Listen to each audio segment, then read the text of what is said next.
Marc chapitre 1, versets 21 à 28.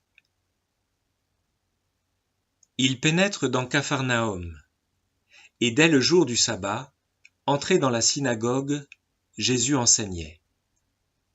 Ils étaient frappés de son enseignement, car il les enseignait en homme qui a autorité, et non pas comme les scribes.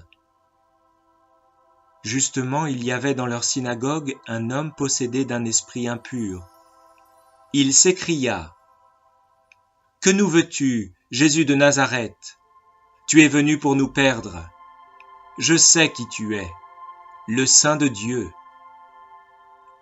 Jésus lui commanda sévèrement : « Tais-toi et sors de cet homme. » L'esprit impur le secoua avec violence et il sortit de lui en poussant un grand cri. Ils furent tous tellement saisis qu'ils se demandaient les uns aux autres : « Qu'est-ce que cela ? Voilà un enseignement nouveau, plein d'autorité. Il commande même aux esprits impurs et ils lui obéissent. » Et sa renommée se répandit aussitôt partout, dans toute la région de Galilée.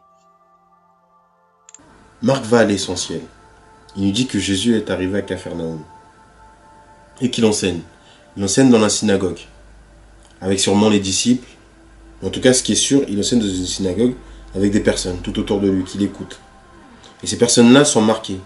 Ils sont marqués par l'autorité qui dégage. Et cette autorité-là se manifeste à la suite, directement. On va dire cette autorité bizarre que le Christ a se manifeste directement à la suite lorsqu'il y a une espèce de, de manifestation démoniaque, ou je ne sais comment le nommer, qui surgit et qui prend place dans la bouche d'une personne qui doit être à côté, qui doit être pas loin en tout cas, et qui dit à Jésus : ouais, que veux-tu ? Jésus de Nazareth, et qui cite le nom de Jésus de Nazareth, donc je ne sais de quelle manière, qui cite le nom de Jésus de Nazareth et qui dit, en tout cas, peut-être que cette autorité reconnaît très clairement l'autorité du Christ, vu qu'il connaît même comment se nomme le Jésus en tout cas.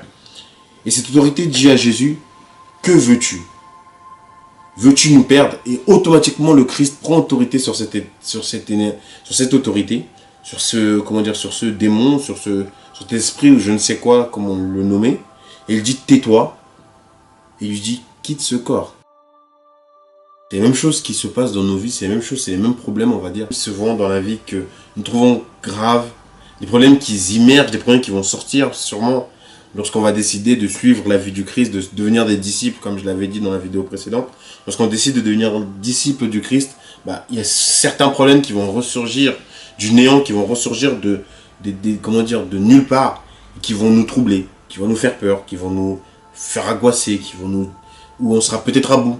On se sentira peut-être délaissé des fois de Dieu, on se sentira peut-être abandonné sûrement du Christ, mais c'est le moment précisément que tu dois prendre autorité sur ces démons, tu dois prendre autorité sur ces autorités-là, tu dois prendre autorité sur ces problèmes, tu dois prendre autorité sur toutes ces choses-là, et dire à ces choses-là : tais-toi, et quitte, et sors de là.